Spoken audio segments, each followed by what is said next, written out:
So for me, because Dan, my counterpart, actually lives in Panama City and I live on Panama City Beach, the storm was projected to come to Panama City Beach, and my house doesn't have but an 8-foot elevation.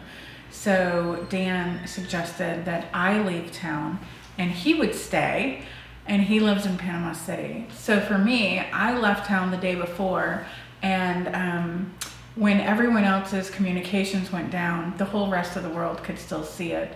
The American Cajun Navy was Facebook Living all of it. They were Facebook Living when all of the windows from the Holiday Inn blew out, and I knew that I had scheduled Dan's room with his wife and his puppies at the La Quinta, which was just across the street. So I was in St. Augustine watching in horror, knowing that my family and friends that were still here had no idea what was happening and that they couldn't talk to anybody.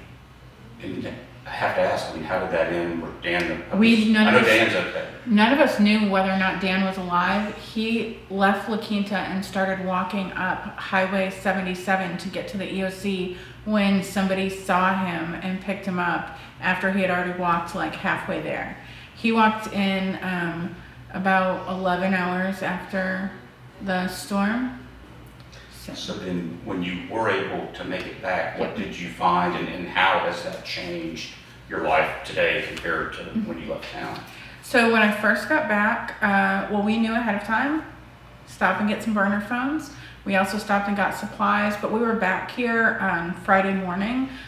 We had to wait at the county line for dawn to come.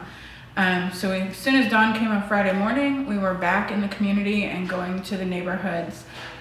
Probably the worst thing in those just few days after was going into the neighborhoods with the burner phones and letting people call their family to tell them that they were still alive. That was horrendously difficult, hearing every single one of those people relive the horror that they'd gone through. From then to now, it was pretty devastating. I think now, not long after the storm, I kind of had a better feeling. Like a lot of us, the majority of us are still here, and some of the things that probably needed to go got destroyed in the hurricane. It gave a lot of people the opportunity to rebuild, and there's actually a lot of new businesses opening.